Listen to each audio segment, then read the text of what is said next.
Declara la palabra del Señor. Primer libro de Reyes, capítulo 19, versículo 19. Partiendo él de allí, halló a Eliseo, hijo de Safat, que araba con 12 yuntas delante de sí, y él tenía la última. Y, pasando Elías por delante de él, echó sobre él su manto. Entonces, dejando a los bueyes, vino corriendo en pos de Elías y dijo: te ruego que me dejes besar a mi padre y a mi madre, y luego te seguiré. Y él le dijo: ve, vuelve, ¿qué te he hecho yo? Y él se volvió y tomó un par de bueyes y los mató, y con el arado de los bueyes coció la carne y la dio al pueblo para que comiesen. Después se levantó, fue tras Elías y le servía.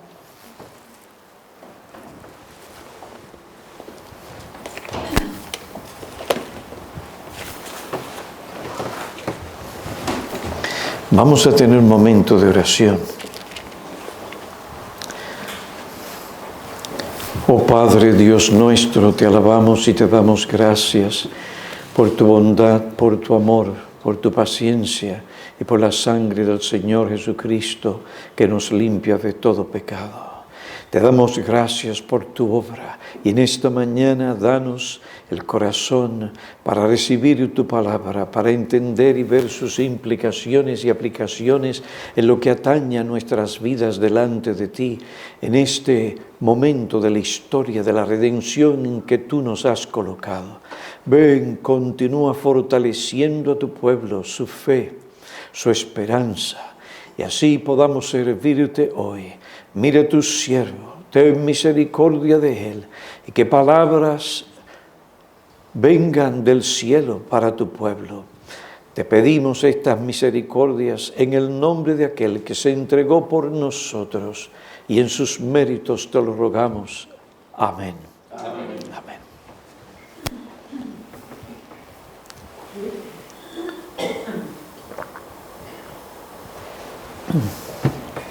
En esta ocasión dirijo su atención a la vida y ministerio de Eliseo, discípulo y sucesor de Elías.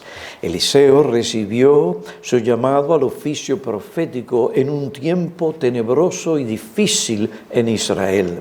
Y bajo la influencia de sus líderes, esta nación estaba en gran decadencia moral y religiosa. La apostasía, superstición, idolatría y inmoralidad caracterizaban la vida nacional en Israel. Cuando Dios, a través de Elías, llamó a Eliseo, Acab todavía era rey en Israel. Este hombre hizo más para provocar a Dios que todos los reyes de Israel que fueron antes que él. Y su gran error fue casarse con una princesa pagana, hija de Et-Baal, rey de los Sidonios, llamada Jezabel. Esta mujer, dominante, vengativa, manipuladora, indomable y sin escrúpulos, rendía una lealtad apasionada a la fe de sus antepasados. La misión de su vida era ganar el reino de su esposo para la adoración de Baal. Pronto, bajo sus esfuerzos, manipulaciones e intrigas, el culto a Baal se convirtió en el centro de la religión nacional y todas las orgías asociadas con la adoración a Astaret se practicaron con la aprobación del gobierno. Los profetas de estas deidades se multiplicaron y corrompieron, como era de esperar, al pueblo. Aunque la causa de Baal fue desacreditada públicamente por el profeta Elías, esto no detuvo al espíritu indomable de Jezabel de mantener el culto de Baal como religión oficial del Estado. Pero Dios no había acabado con su pueblo, ni con Elías, como Elías pensó. Él envió al profeta a ungir a Eliseo, sí, como su sucesor y como profeta en Israel. Y cuando Dios llamó a Eliseo al oficio profético, este hombre, como leímos, no vaciló. Inmediatamente se desprendió de aquellas cosas que le hubieran impedido servir al Señor. Después de despedirse de su familia, de sus amigos, se fue tras Elías y dice la palabra del Señor que le sirvió, le servía. Él no tuvo problemas de convertirse en discípulo de Elías y de aprender de Elías aquel que llegó a ser su mentor. Y a esto se debe mucho de lo que él pudo hacer durante 50 años de ministerio que Dios le concedió en Israel. Esos fueron años muy importantes en lo que respecta a la relación con el profeta Elías por la educación y la preparación que este hombre recibió del profeta. Este hombre de Dios, Elías, lo educó, lo preparó y le instruyó y le pasó mucha de su experiencia de andar con Dios a su discípulo Eliseo. Elías no olvidó la lección que Dios le enseñó en el monte Horeb. Y su significado fue plasmado indeleblemente en el corazón de su discípulo Eliseo. Y luego la vida de Eliseo mostró que él asimiló profundamente las lecciones, las instrucciones y todo aquello de la verdad de Dios que él recibió por medio del profeta y sus implicaciones para llevarlo a ser aquel hombre que Dios iba a usar con poder y gracia en Israel. Cuando el momento llegó para que Eliseo sustituyera a Elías, la educación y preparación que recibió del profeta y la doble unción que recibió del cielo le capacitaron para realizar eficazmente su ministerio profético y pastoral en el pueblo de Dios. Ahora hago la pregunta, ¿por qué debemos considerar la vida y ministerio de este gran hombre de Dios llamado Eliseo? En primer lugar, porque todo lo que las Santas Escrituras enseñan es necesario para nuestra piedad personal, para la piedad de la Iglesia y la educación ministerial. La segunda epístola a Timoteo, capítulo 3, versículos 16 y 17, señala el origen de las Santas Escrituras y su propósito.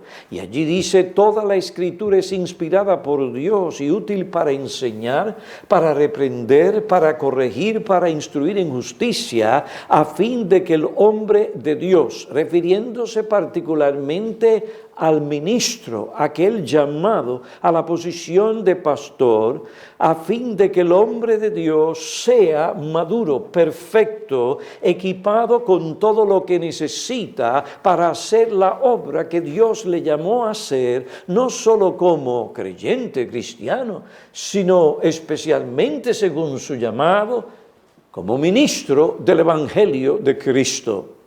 Las Escrituras revelan infaliblemente todo lo que el hombre de Dios necesita conocer sobre Dios y su voluntad, sobre Cristo y la salvación, y sobre todo lo que Dios requiere de él. Aún más, las Santas Escrituras lo preparan para la obra del ministerio. He aquí la norma, he aquí el manual que todo ministro, todo hombre de Dios tiene que seguir. Y esto precisamente es lo que Pablo tiene en mente cuando escribió estas palabras en su carta pastoral escrita a Timoteo, un hombre de Dios, siervo de Cristo, llamado a servir, a cuidar, a pastorear las ovejas de Cristo. Ya que todas las Escrituras son útiles y suficientes para que el siervo de Dios obtenga el conocimiento, la enseñanza que él necesita para alcanzar la madurez y poder cumplir la voluntad de Dios, y que en principio las Escrituras son suficientes para todos los creyentes, pues si lo son para el siervo de Dios, también así para cada creyente. Pues entonces todos tenemos que considerar, estudiar y aplicar todo el contenido de las Santas Escrituras, lo cual incluye todo el material histórico y biográfico que contienen. Esto significa que si nosotros hemos de alcanzar el conocimiento y la madurez espiritual necesarios para agradar y servir a Dios y lograr el propósito por el cual Cristo murió, la gloria de Dios, hermanos, nosotros sí, aquellos que están en el ministerio, queremos ser ministros fieles del nuevo pacto, y aquellos que son miembros de la Iglesia, servir al Señor fielmente, no podemos entonces ser indiferentes a lo que Dios nos enseña en su palabra sobre la vida y ministerio del profeta Eliseo. Si lo hacemos, las consecuencias de nuestro pecado y de nuestra desobediencia y vagancia espiritual nos alcanzará. Necesitamos todo lo que la Escritura enseña para alcanzar madurez espiritual. Necesitamos todo lo que las Escrituras enseñan para poder estar preparados para toda buena obra, es decir, hacer la voluntad de Dios en todo lugar, en todo tiempo y en todo momento. Es mi propósito a través de esta enseñanza en esta mañana y en esta noche mostrar cuán pertinente es la vida y ministerio de este hombre de Dios llamado Eliseo para todos nosotros, para que podamos vivir en un tiempo parecido al que él vivió y ministró y ser fieles como él lo fue.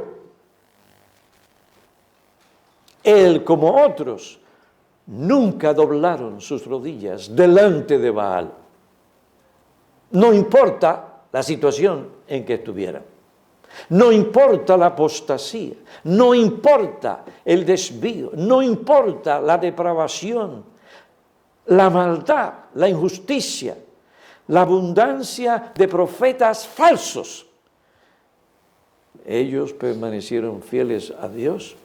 Y si nosotros hemos de permanecer fieles a Dios y no ser llevados por la corriente de las nuevas teologías que han sido introducidas en la Iglesia, debemos entonces tomar en serio la vida y ministerio de ese hombre de Dios, y así obtendremos el beneficio que necesitan nuestras almas espiritualmente para servir a Dios como individuos, como iglesia, y como siervo de Dios.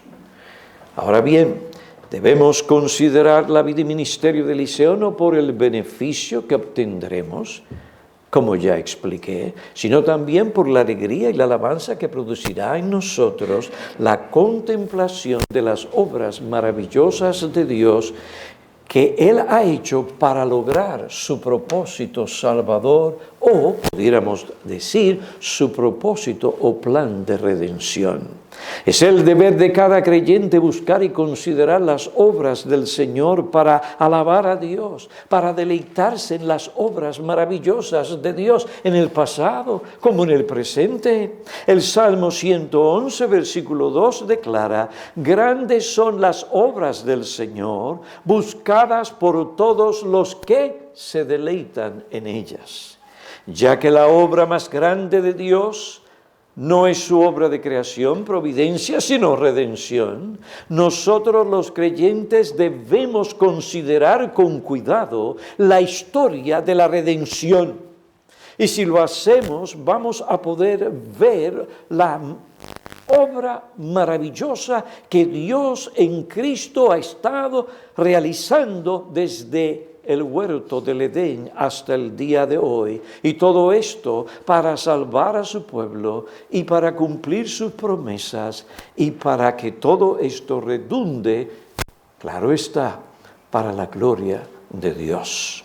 Porque de Él, por Él y para Él son todas las cosas. A Él siempre será la gloria. Pues estas obras deleitarán vuestros corazones. Este deleite nos llevará a alabar a Dios por lo que ha hecho, su gracia y misericordia para salvarnos. Sobre este asunto un siervo de Dios declaró: cuando Pablo consideró la historia de la salvación, lo que incluye los movimientos de las naciones, los asuntos relacionados con los incrédulos y la fe, con la soberanía divina, con el endurecimiento de los hombres como el juicio divino por la maldad de ellos, cuando Pablo considera la sabiduría de Dios como él lo dice en Romanos, la manifestación y la exaltación de su gracia en la salvación y el cumplimiento de su plan redentor a pesar de la rebelión del hombre, el apóstol, al ver estas obras de Dios y todo lo que ha sucedido y el despliegue de la soberanía de Dios, el apóstol exclama, prorrumpe de corazón en una de las doxologías más profundas de la palabra de Dios. Él dijo, oh profundidad de las riquezas y de la sabiduría y del conocimiento de Dios, cuán insondables son sus juicios e inescrutables sus caminos. Pues, ¿quién ha conocido la mente del Señor? ¿O quién llegó a ser su consejero? ¿O quién le ha dado a él primero para que se le tenga que recompensar? No, porque de él, por él y para él son todas las cosas, a él la gloria para siempre. Ahora, ¿cuándo fue que surgió esta doxología de la pluma del apóstol? Pues esta doxología no surgió de un pensamiento superficial de las obras de Dios, sino que surgió mientras Pablo consideraba cuidadosa y profundamente la historia de la nación de Israel al lado de la historia de todas las grandes naciones gentiles para ver cómo Dios había llevado a cabo y continuaba realizando su plan redentor que Él forjó desde antes de la fundación del mundo. Por tanto, al presentar una perspectiva bíblica de la vida y ministerio del profeta Eliseo, a la luz de la historia de la redención y cómo su vida y ministerio fueron dirigidos soberanamente por Dios para el logro de nuestra redención, es mi propósito que ustedes también puedan exclamar de lo más profundo de sus corazones como el apóstol, oh profundidad de las riquezas, de la sabiduría y del conocimiento de Dios, cuán insondables, profundos son sus juicios e inescrutables sus caminos, porque sí, de Él, son todas las cosas. De Él, por su poder omnipotente y soberanía, y para Él son todas las cosas. A Él la gloria. ¿Por qué debemos considerar la vida y ministerio de Eliseo? Porque todo lo que la palabra de Dios enseña es necesario para nuestra piedad individual, colectiva y, en el caso de los ministros, ministerial. ¿Por qué? Porque la contemplación de las obras maravillosas de Dios nos traerá alegría y un sentido de profundo asombro ante el poder de la gracia y la soberanía de Dios manifestadas en las obras maravillosas de Dios, especialmente su obra de salvación en Cristo Jesús. La consideración global de la vida y ministerio del profeta Eliseo debe llevarnos, en primer lugar, a tratar el lugar peculiar del profeta Eliseo en la historia de la redención. El lugar peculiar del profeta Eliseo en la historia de la salvación. En la exposición de este tema estoy en deuda con uno de mis mentores, aunque he consultado otras fuentes de consulta. Consideremos el lugar peculiar de Eliseo en la historia de la redención. Y la historia de la redención tiene que ver con la actividad soberana de Dios a través de las edades, dirigiendo todas las cosas y todos los acontecimientos de este mundo para llevar a cabo su propósito de salvación. Dios comenzó a revelar su propósito redentor en una sentencia contra la serpiente antigua, Génesis 3:15.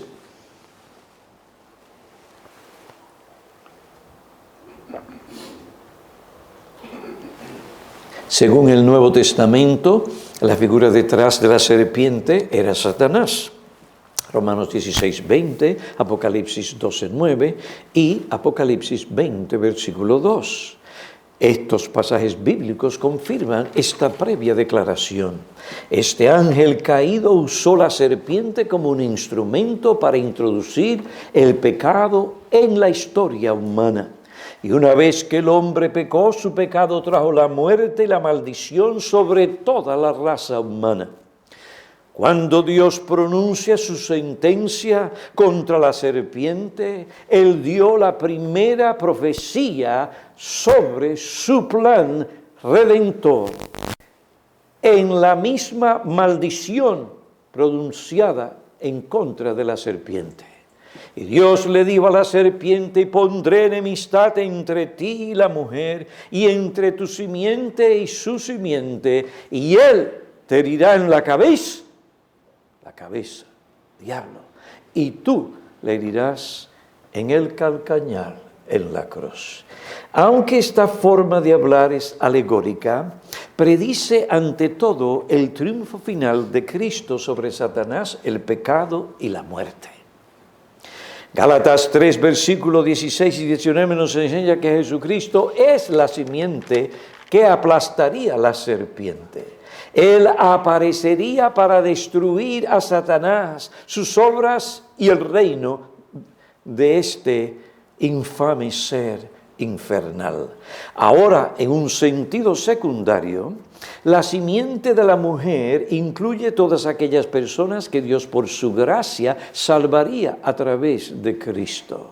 Esta simiente se manifiesta colectivamente en la simiente de Seth, Noé y Abraham. Después de la formación de la nación israelita, la simiente de la mujer alcanza una de sus cúspides gloriosas en el reinado de David y Salomón. Y por lo que la Biblia enseña sobre las profecías mesiánicas, sabemos que el Mesías, el Salvador, vendría de la simiente de la mujer, es decir, de ese grupo de israelitas espirituales de la nación de Israel, como vemos en el Nuevo Testamento. A través de las edades, Satanás y la simiente de la serpiente han luchado contra la simiente de la mujer, el pueblo de Dios, para impedir que esto suceda. En efecto, toda la Biblia, desde Génesis 3:15 hasta Apocalipsis 22, es un comentario extendido de este gran conflicto. Cuando consideramos la historia del pueblo de Dios, encontramos tiempos donde parecería que Satanás y sus seguidores habían logrado su propósito. Uno de sus tiempos fue después del reinado de David y Salomón. En aquel tiempo Israel comenzó a apartarse de Dios. Esta apostasía continuó creciendo hasta que alcanzó un alto nivel de incredulidad, idolatría, inmoralidad y apostasía en el reino de Acab. En tal condición, la nación de Israel no podía ser un canal de redención. El pueblo de Dios, la verdadera religión y el plan redentor estaban en peligro. Parecía que Satanás se saldría con la suya. La apostasía nacional de Israel ponía en peligro el cumplimiento de la promesa hecha en Génesis capítulo 3 y 15. Si la simiente santa en Israel desaparecía, y también la nación, la promesa sobre el Mesías no podría cumplirse. ¿Se dan cuenta de las cosas que tenemos por medio? El plan redentor de Dios fracasaría. Pero Dios no permitiría tal cosa. Él preservaría la nación de Israel, la simiente colectiva de la mujer, para que se cumplieran las profecías mesiánicas. Dios, por medio de hombres como Elías, Eliseos y otros, intervino en una manera extraordinaria una y otra vez para que nada ni nadie pudiera impedir el cumplimiento de su plan redentor, así como Él comenzó a revelarlo en Génesis capítulo 3, versículo 15. En el monte Carmelo Dios llevó a su pueblo a reconocer, por lo menos externamente, que Él y no Baal es el verdadero y único Dios. Cuando el fuego del cielo descendió sobre el sacrificio de Elías y lo consumió, el pueblo, ¿qué pasó? Se postró sobre su rostro y dijeron, el Señor, Él es Dios. Sí, mucho de esto fue algo exterior, pero aún así fue un reconocimiento de esa realidad. En ese momento prendieron los 450 profetas de Baal y los mataron. Tristemente este reconocimiento del Señor como el verdadero y único Dios no echó raíces profundas en la nación. Jezabel continuó su lucha contra el culto a Jehová. Habían otros profetas de Baal que continuaron promoviendo esa falsa religión en Israel. Israel continuó en la idolatría. Parecía que la adoración a los dioses paganos había triunfado. Parecía que los esfuerzos de Elías habían fracasado. Atemorizado, ¿qué hizo el profeta? Ustedes saben la historia. Huyó. Por no decir como Piñero dice, huyó. Huyó para que Jezabel no le quitara la vida. El profeta quitó sus ojos de Dios, de lo que Dios había hecho, y lo puso en las circunstancias y la situación que él veía y se atemorizó. Ahora entienden un poco cuando la Biblia habla que Elías era un hombre de pasiones iguales a las de nosotros. Usted quita sus ojos de Cristo, de Dios, de su promesa y de su palabra, se siente perdido, atemorizado y no sabe qué hacer. Y piensa que solo queda usted. Así se sintió el profeta. Yo solo he quedado. Y si me agarran y me matan, se va todo esto a ajuste, pues tengo que huir.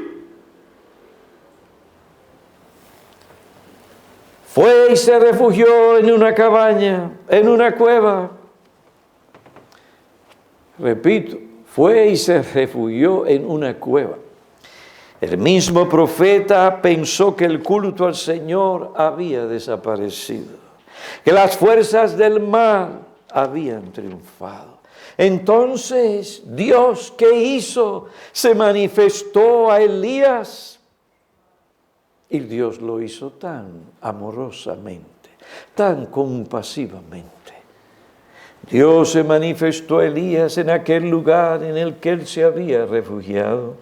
Y después de alimentarlo y dejarlo descansar, Dios le dijo a Elías, Elías,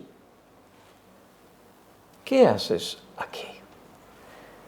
¿Qué haces aquí, Elías? Y Elías respondió, he tenido mucho celo por el Señor, Dios de los ejércitos, porque los hijos de Israel han abandonado tu pacto, han derribado tus altares, han matado de espada a tus profetas, y he quedado yo solo y buscan mi vida para quitármela. El hombre estaba desesperado. ¿No es así como el temor y la falta de fe nos lleva a algunos, a nosotros, a actuar o a pensar o a sentirnos en ciertos momentos de nuestra vida? ¿Nos sentimos solos? Pero el Señor le dijo, Elías, ¿qué haces aquí? Este no es tu lugar.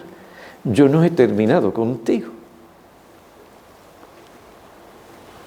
Tu obra no ha terminado. Ve y unge a Asael por rey sobre Aram. A Ehud ungirás por rey sobre Israel. Y ungirás a Eliseo por profeta. Elías, mi propósito redentor no será frustrado. Lo que yo prometí en Génesis 3:15 se cumplirá. Yo trataré con la maldad, apostasía, idolatría de Israel. Y Eliseo en el tiempo determinado, no antes ni después, tomará tu lugar para que mi propósito redentor se cumpla. ¿Qué nos enseñan todas estas cosas? Que cuando leemos los relatos de la Biblia, la historia, las biografías, lo que sucedió al pueblo, lo que Dios hizo en un momento mediante individuos, profetas, reyes y otros, es que todo esto no debe verse como cosas aisladas o sin conexión. Los relatos de la Biblia, su historia, los acontecimientos que presenta o describe, todo está relacionado con el cumplimiento del plan redentor de Dios. Estos acontecimientos, relatos, eventos, no se presentan para darnos simplemente una lección moral, un material que podemos leer a nuestros niños cuando se van a acostar, ni se presentan para satisfacer nuestra curiosidad. Estas cosas aparecen en la palabra de Dios para que podamos ver la manifestación del poder y de la gracia soberana de Dios cumpliendo al pie de la letra su propósito de salvación. Pues como Dios dijo al profeta Elías, mi salvación no se detendrá. Estos relatos históricos se revelan en la palabra de Dios para que podamos ver lo que Dios ha hecho a través de los años para cumplir la profecía dada en Génesis 3:15, para que podamos ver lo que Dios a través de la historia ha hecho para exaltar su nombre y para salvarte a ti y a mí, para que hoy estuviéramos aquí con vida, salvación y esperanza y el cielo. Todo lo que Dios ha hecho para rescatarnos de la culpa, la contaminación, el poder y las consecuencias de nuestro pecado. Estas cosas se revelan en la Biblia para que podamos conocer lo que Dios ha hecho para librarnos de la maldición y de la condenación eterna.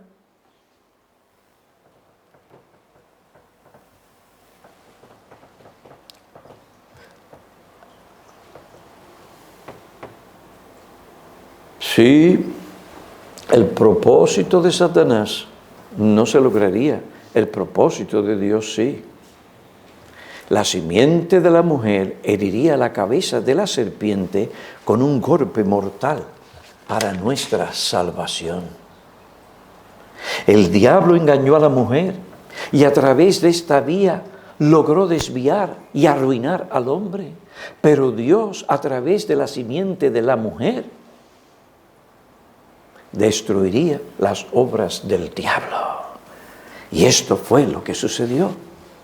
Allí en la cruz del Calvario, la simiente de la mujer, Cristo, triunfó sobre las huestes del mal y del maligno.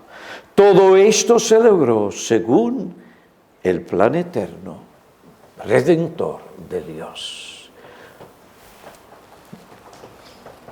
El diablo usó a la mujer para lograr sus propósitos y Dios escogió una mujer que Él salvó de la simiente del pueblo de Dios para traer al Mesías al mundo y lograr y sellar y asegurar la redención eterna de todo aquel por quien Cristo murió. ¿Cuál fue la posición y la función peculiar del ministerio de Eliseo en el desarrollo histórico del plan redentor de Dios? ¿Qué tiene que ver Eliseo con el cumplimiento de la promesa de Génesis 3:15? ¿Por qué Dios lo preparó? Lo llamó al oficio profético en Israel en aquel punto de la historia en que Eliseo vivió. La posición de Eliseo y su función peculiar en la historia de la actividad redentora de Dios se presenta en el primer libro de los Reyes, capítulo 19, versículo 15 al 18. Este pasaje bíblico nos da un resumen de la función principal del ministerio de Eliseo en este punto de la historia de la redención. Después que Dios restaura a Elías y le da una nueva comisión, versículo 15 al 18. Elías, ve, regresa por tu camino, unge a Azael por rey sobre Adán, unge a Jehú por rey sobre Israel y unge a Eliseo por profeta en tu lugar. Observen, Dios no tomó en cuenta los pensamientos y temores y palabras de Elías. Las palabras del profeta y su comportamiento negaban la palabra de Dios en Génesis 3:15. Pero Dios no es Dios para que se arrepienta. Su promesa y su plan redentor se cumplirán. Dios le dice a Elías, me he reservado 7,000 en Israel que no han doblado sus rodillas ante Baal. Por lo tanto, el propósito de Dios, que voy a decir en estos momentos, estas 7,000 personas estaban en Israel. Si usted lo toma literalmente o simbólicamente, era un buen gran número de personas. Si lo toma figurativamente, eran más de 7,000. Pero estas personas y otras serían guardadas y preservadas. ¿Para qué? No solo para salvarlas de sus pecados y llevarlas a la gloria, sino también para que mi propósito, el propósito de Dios redentor se cumpla. ¿Y cómo será guardadas esas personas a fin de que el propósito de Dios en Cristo se cumpla? Haya una nación y de esa simiente santa venga el Mesías a través del ministerio profético y pastoral que realizó Eliseo en la ausencia de Elías. Dios usaría un instrumento para conservar a su pueblo. Por tanto, el propósito del ministerio de Eliseo era cuidar, edificar, animar y guiar y preservar al remanente piadoso en Israel y llamar a otros a ese rebaño. Pero yo dejaré 7,000 en Israel. Yo he dejado 7,000. Elías, tú tienes trabajo que hacer. Tú has de formar a ese hombre, preparar a ese hombre espiritualmente. ¿Para qué? Para que él tome tu lugar. Y eso no pasó de la noche a la mañana. Dios había preparado el corazón de Eliseo. Él ya estaba preparando a aquel que tomaría, porque cuando uno piensa que yo solo estoy, Dios está preparando a otro. Habían 7,000 personas en Israel Y si es figurativo, había más que no doblaron ante Baal sus rodillas. Esto probablemente indica que el número de personas que no se doblegaron ante Baal era un número mayor de personas. Este número debemos añadir, si seguimos el récord bíblico, la madre piadosa de Eliseo, la viuda de uno de los profetas, las esposas de los hijos de los profetas, de estos 7,000 hombres en Israel. Todo esto representa un mayor número de personas piadosas que formaba el remanente piadoso en Israel. Pero si tomamos, como dije, los 7,000 como una cifra simbólica, entonces el número del remanente de Israel fue mucho más grande. Aunque la influencia de la religión pagana o el culto a Baal se dejaba sentir desde el palacio real hasta la choza más sencilla en Israel, aún Dios, como parte del cumplimiento de la promesa hecha en Génesis 3:15 y la elección de gracia, Romanos 11:5, Dios había reservado un remanente piadoso en Israel. Ahora, para lograr este fin, le plugo a Dios usar medios. Así lo ha hecho a través de las edades. Y esto es lo que Él hace y hará hasta que el Señor Jesucristo vuelva. Y uno de los medios que Dios usa para conservar a su pueblo es la proclamación de su palabra. Por medio de la proclamación de su palabra, Dios continuaría añadiendo personas a ese remanente piadoso. Por medio de la proclamación de la palabra, Él santificaría, fortalecería, animaría, protegería, pastorearía este rebaño. ¿En qué figura, como dije, Eliseo en todo esto? ¿Cuál es su ministerio principal? La respuesta está ahí en el versículo 18. Pero dejaré 7,000 en Israel, todas las rodillas que no se han doblado ante Baal y toda la boca que no lo ha besado. Este versículo nos habla de un remanente piadoso y la función peculiar de Eliseo era cuidar, edificar, animar, guiar, proteger y conservar el remanente piadoso en Israel. Para este logro, para lograr este fin, la educación profética, ministerial y pastoral que Eliseo recibió fue indispensable.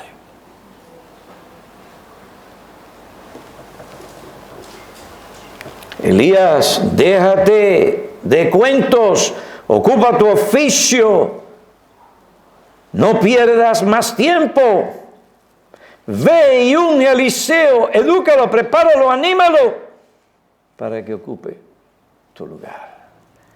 Yo le investiré con mi Espíritu Santo. Doble porción fue concedida a este hombre. Y su ministerio duró 50 años en Israel. Eliseo entendía algo de estas cosas. Luego entendió mucho más. Tampoco perdió el tiempo. Dice que fue tras Elías y le servía. Ahora, este no era cualquier chico. Primero, era un hombre bien desarrollado. Usted sabe lo que es manejar 2 bueyes y arar. Segundo, este no procedía de cualquier familia en Israel, venía de una familia afluente, que tenía recursos. Y todo lo dejó. Y se convirtió en un discípulo siervo. A él le servían, ahora él vino a servir. La humildad de aquel hombre, su piedad. ¿Y qué hizo? No vino a pelear con su mentor, a socavar a su mentor, a tratar de enseñarle a su mentor. No, él tomó el lugar de siervo, discípulo de Elías y le sacó el jugo. Es decir, no lo dejó hasta lo último. No dejó que nada ni nadie le quitara por delante la necesidad que él tenía de aprender de ese hombre de Dios. No del pecado de ese hombre, ni la idiosincrasia o idiosincrasias de ese hombre. No porque él no tuviera una mente para pensar, sino porque Dios le ha placido a través de la historia y ahora en la iglesia formar hombres de esa manera para el ministerio.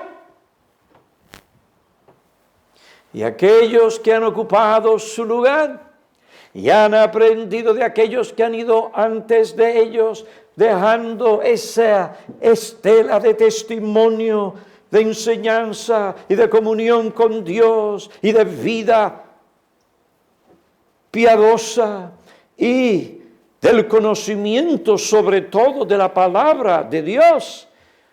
Dios ha usado a esos hombres que han tenido ese corazón para tomar el lugar que tomó Eliseo.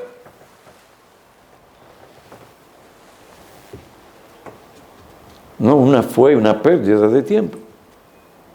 Aquel tiempo que él pasó a la sombra de Elías.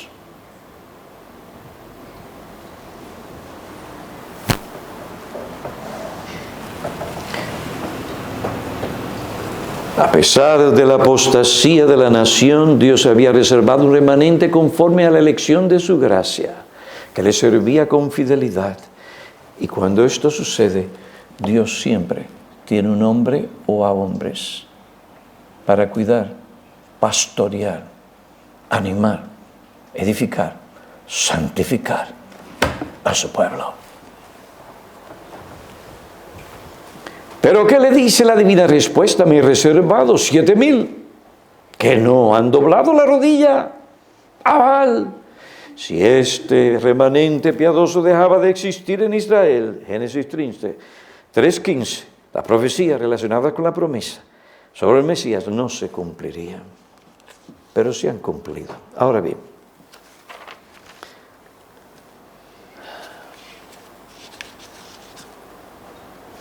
¿ha cambiado Dios estos medios hoy para cuidar, guardar y conservar y pastorear a su pueblo?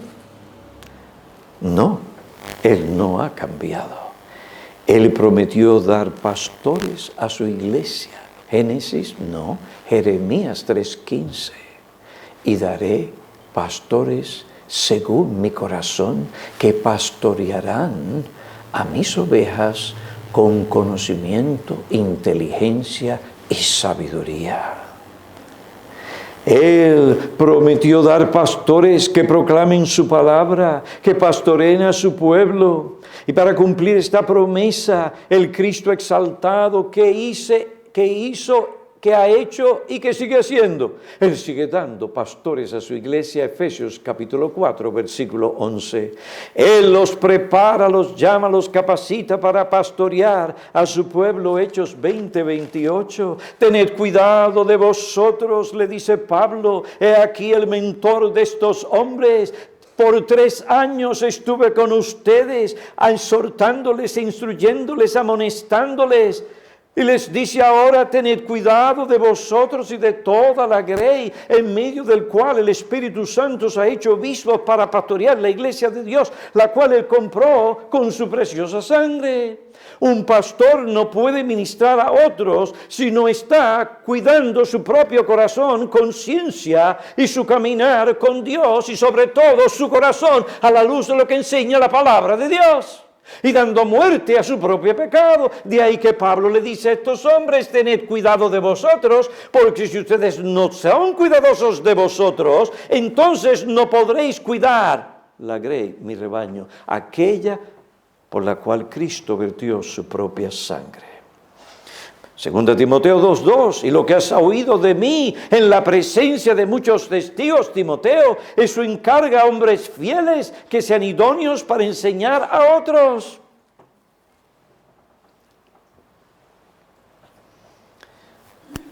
Dios continúa haciendo su obra en nuestros días. La importancia de tener hombres de Dios como ministros y pastores bíblicos, sí, pastores de nuestras almas. Una iglesia se formó sin pastores en Antioquía. A ver.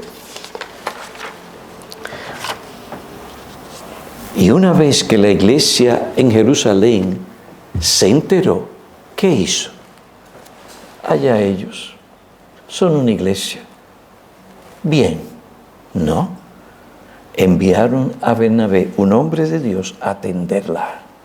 Y después buscó a Pablo, y ambos siervos de Dios se entregaron a la enseñanza a dirigir aquella joven congregación que llegó a crecer, a madurar, y se convirtió el puerto desde donde Pablo y Bernabé fueron enviados por la iglesia a evangelizar al mundo.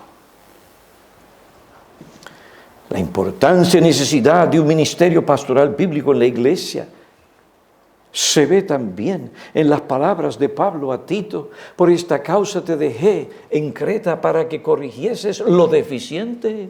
Una iglesia puede formarse sin pastores, pero para que esa iglesia pueda sobrevivir y alcanzar un crecimiento de madurez espiritual, necesita pastores, hombres de Dios.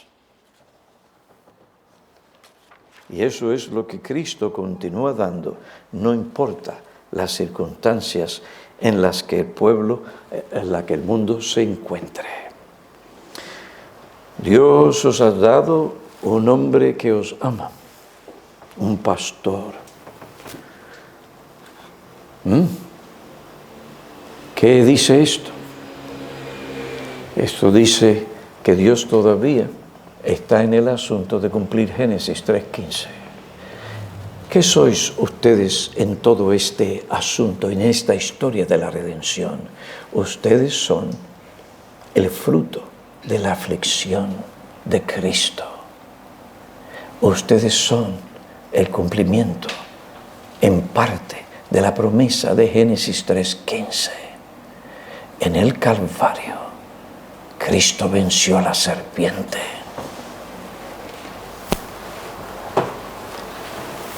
Y el fruto de su aflicción son ustedes. Dios en Cristo continúa lo que nadie puede detener ni detendrá, llamando a sus ovejas al rebaño y edificando ese hermoso templo espiritual, una obra maravillosa. Contemplación, pero más manifestación de la gracia, del poder de Dios y de su fidelidad y el cumplimiento de su promesa en Génesis 3:15. Para terminar, quiero decir dos cosas. Si alguien aquí en algún momento se siente tentado a sentirse como Elías se sintió, que no se olvide de las palabras de Dios a Elías: me he reservado 7,000. Dios siempre a través de la historia ha reservado sus 7,000. No, parece que estamos solos, pero no lo estamos. Porque Dios sigue cumpliendo su promesa de Génesis 3:15, lo cual incluye la promesa hecha a Abraham: en ti serán benditas todas las naciones. Por otro lado, cuando ustedes son fieles al Señor, podemos ver la obra de nuestro Dios guardándoles de los baales de este mundo contemporáneo en que vivimos, tanto en el mundo como en la iglesia. Hoy la iglesia tiene sus baales, se llaman nuevas teologías que han sido introducidas y con ellas la vanidad, el mundo en la iglesia. Hay mucho activismo religioso y muchas multitudes, pero piedad poco se conoce. Hay muchos pastores y algunos de ellos celebridades evangélicas. Si Dios le da celebridad a alguien, amén. Pero Dios no está en ese asunto de celebridades. Dios está en el asunto de dar pastores que se ensucian las manos con sus ovejas. ¿Para qué? Para que sean animadas, edificadas, santificadas y conservadas para el cielo.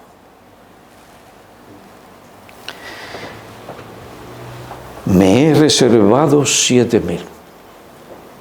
Y qué gozo para mí, allí en North Bergen, poder ver que Dios está reservando aquí 7,000 que no han doblado su rodilla delante de los Baales, de las nuevas teologías que prometen lo que al final no dan y dan lo que no prometen, mundanalidad y vanidad, no piedad. Y al poder ver, hermanos, que ustedes no se están dejando arrastrar por todas estas cosas que parecen muy prometedoras y dan y pueden ilustrar muchísimas cifras y estadísticas.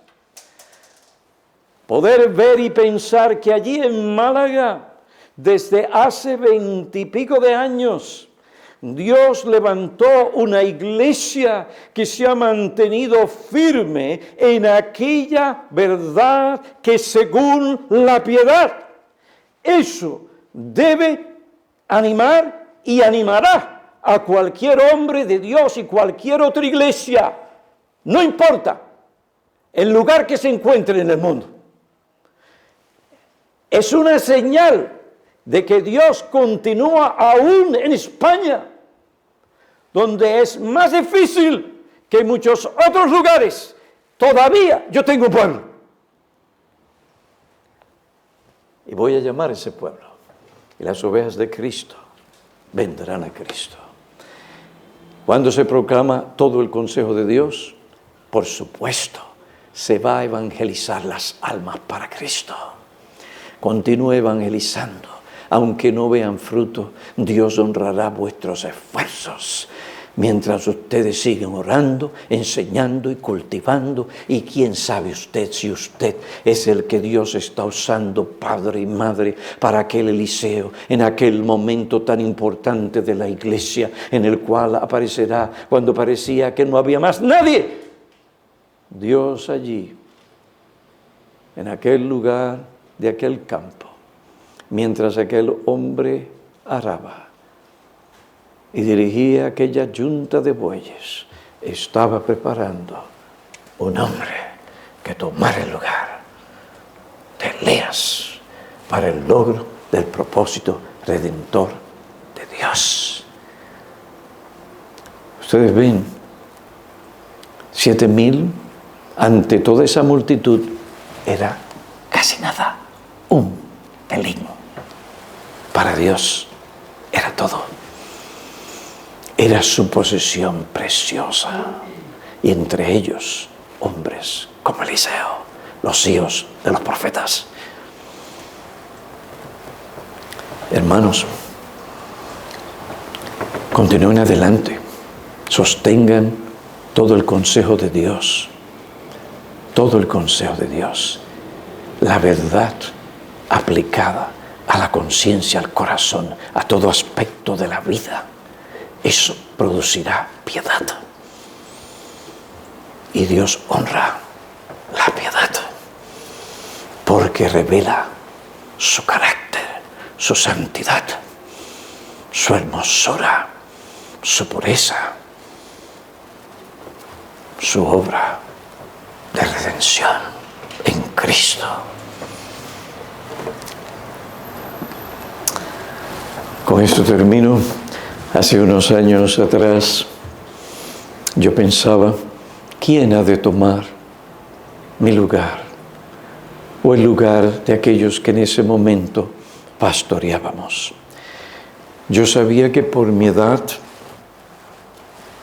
ya el tiempo se acerca. Y yo sabía que el otro no iba a poder, por lo menos como líder principal, llevar a nuestra iglesia en lo que ha sido por convicción y enseñanza a otra generación. Y eso pudiera traer algún temor sobre el corazón después de tantos años. Yo he estado allí 46 años de pastor, por la gracia de Dios. Pero no, oré al Señor. Y de donde Dios, y donde menos uno pensaba, ya Dios estaba preparando a sus Eliseos para tomar el puesto de Elías. No porque pensamos que somos Elías, sino que Dios continuará su obra, porque lo que está en juego es su nombre, es su gloria, es su santidad, es su fidelidad. Génesis 3:15 se cumplirá en lo máximo. Dios continuará supliendo para su verdadero pueblo pastores según su corazón. Oremos.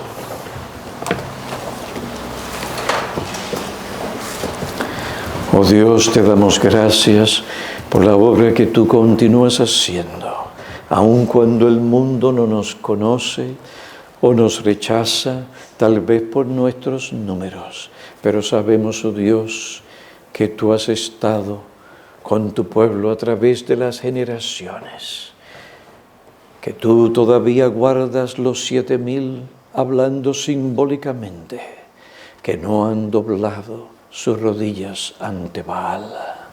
Oh Padre, la tentación es grande y a veces nos vemos atraídos. Perdónanos, límpianos y gracias por habernos rescatado del mundo para servirte. Continúa, Señor, dando pastores a tu iglesia, aquellos hombres que han de proclamar el Evangelio de Cristo para la salvación de las almas y pastorear fielmente como Eliseo aquel pueblo que tú le diste. Te suplicamos esto en el nombre de Cristo. Anima nuestros corazones y gracias por tu pueblo aquí que persevera, por tu gracia que continúa manifestándose en este lugar, trayendo salvación. A ti la gloria hoy y para siempre en Cristo. Amén. Amén.